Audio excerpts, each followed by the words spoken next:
In one of my latest videos, I mentioned that pretty soon I will be calling it quits when it comes to Drag Race related content. The show and its fandom are a sinking ship that's also on fire. Something being popular or earning a lot of money does not mean that it's good.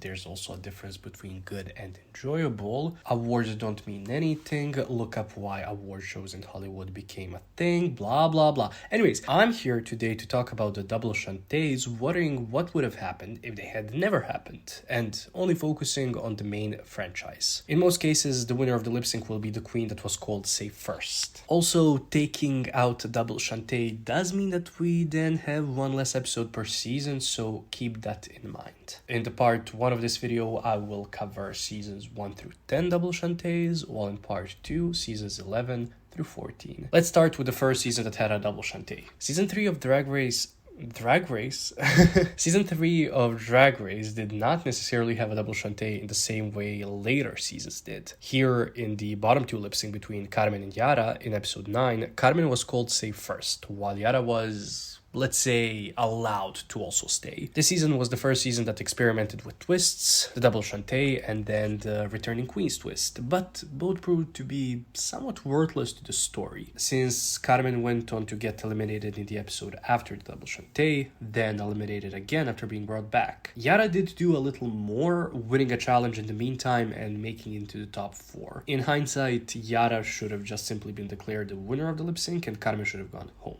However, as I've said, that's not what happened, and so we're starting this season in episode 10 after Yara's elimination in episode 9. Since this is a top 5 episode, we can do the makeover challenge or the hairball, either one of the two. But I would much rather put the singing/performing challenge here, when the queens did their genre-focused versions of Ru's song Superstar. Please bring back this challenge. I mean, not for me, I'm not going to be watching any Drag Race in the future, except for Drag Race España, but like for y'all, you know. Season 3 has had enough look-based challenges, and it will have 2 more ones after this episode, so let's just discard the hairball and do the singing challenge. So we have 5 queens, but 6 genres originally. Let's take out pop, as it's the most generic out of the 6. Assuming that the mini challenge goes as it did before, and assuming that Shangela plays Carmen like she did originally, Manila does disco, Raja does punk, Alexis does hip-hop, Carmen does reggae, and Shangela does country. We know how these queens would have performed in the challenge, so here are the results. Raja wins it, with Manila being high. Alexis is low, and Shangela takes out Carmen in the bottom 2 lip sync. Episode 11 will be the episode where we bring back a queen.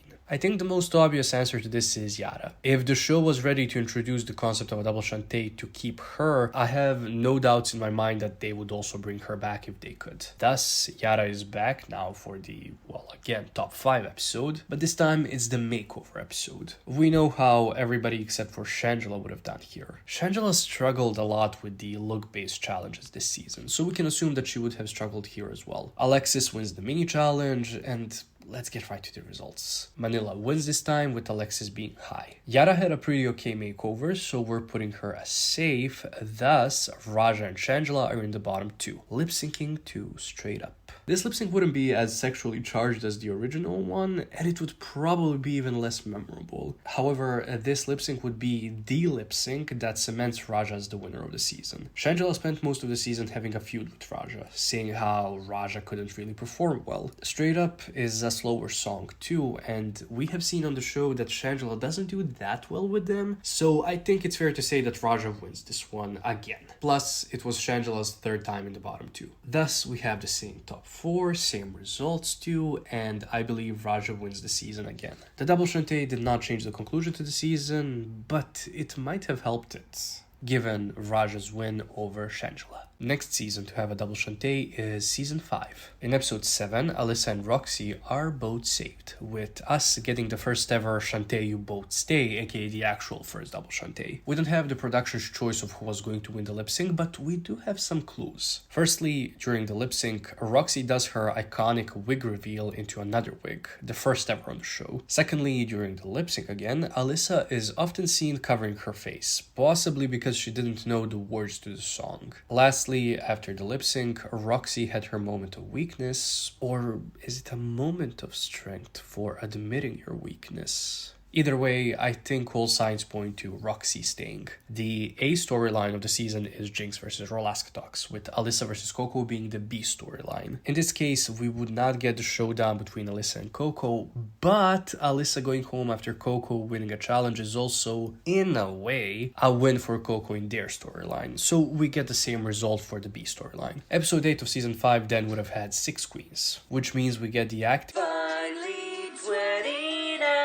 Such a good song. Yeah, the acting challenge. This episode had 2 mini challenge winners, one of which was Alyssa. Detox clearly stays as the winner, but who gets the other win? It was a fake crying mini challenge, and Alyssa kind of won for being in character and kind of being funny the entire time, but still seeming real. But then we also get a confessional from Alaska saying that Jinkx was making her laugh, so I guess Jinkx wins it? Listen, we need to have Alaska Talks versus others group here, so let's just say Jinkx wins the mini challenge. Why not? One acting challenge group is thus Alaska Talks, the other is Jinkx, Ivy, and Coco. We know how everybody did except for Ivy. She did not really excel in comedy and acting challenges, so we can assume that she would have done poorly, especially next to Jinkx in the sketch. The results are as follows. Jinkx wins, with Roxxxy being high. Alaska is safe and Detox is low. So we get a bottom 2 lip sync between Ivy and Coco, with, of course, sadly, Ivy going home.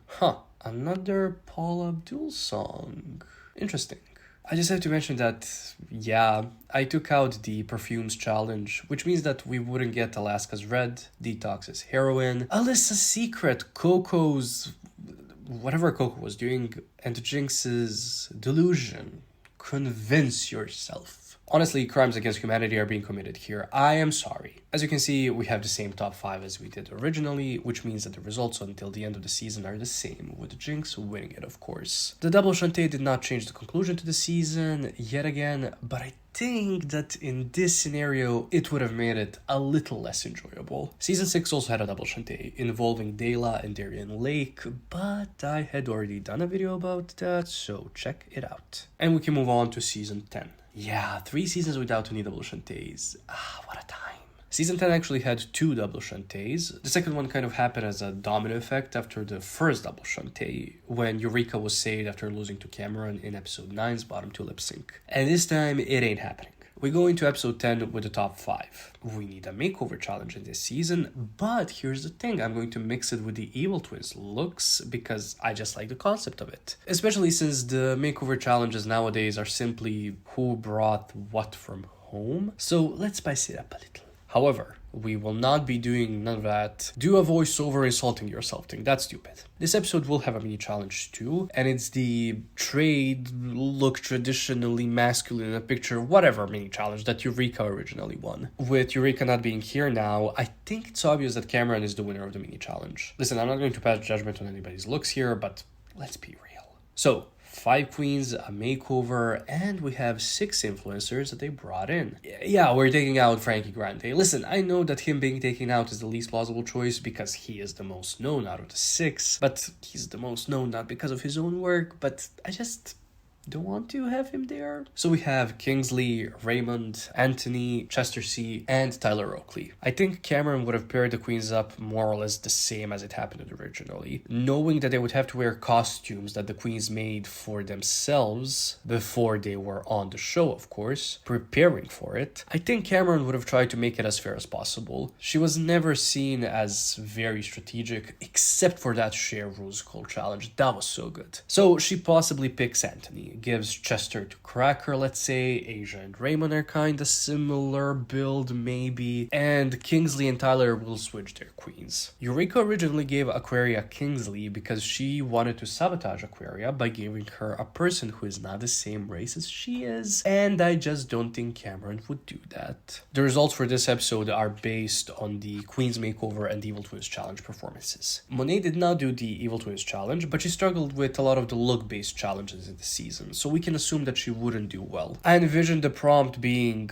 put the other person in your drag, and then you yourself become your evil twin. Here are the results. Asia wins. I need to put her looks on a pedestal here. The evil clown look is phenomenal and so slept on, with Aquaria as high. Also, great evil twin look. Cracker did originally win this, but in the Evil Twins challenge, her looks and her voiceover were criticized. Now here we are only looking at the looks, but still, they weren't that great. Plus, Chester easily could have outshone her. However, she's still just low simply because Kameron was in the bottom 2 for both challenges and Monét was in the bottom 2, and then the whole struggling thing with the looks department kinda also will land her there. The results of the Good as Hell lip sync are the same. In the finale, with the lip sync for the crown, we have the top 4 of Aquaria, Asia Jára, Miss Cracker, and Cameron Michaels. Knowing how shady the producers are, we're getting the Aquaria versus Cracker showdown in the first round, with Aquaria most probably winning. Asia murders some butterflies to lead Cameron into the finale lip sync, after which Aquaria is declared as the winner. Without the double Shantays and with some better producing and planning, the ending of season 10 could have been way more enjoyable than it was originally. And that's it. That's the part 1. I want to give a special shout out to my new supporter on Patreon, Iris Shinguchi, I want to say. Thank you so much for joining and helping me out. You too can join my Patreon if you want, but if you cannot support me on there, a like, a comment, and making sure you're subscribed can also do the job. Thank you for watching.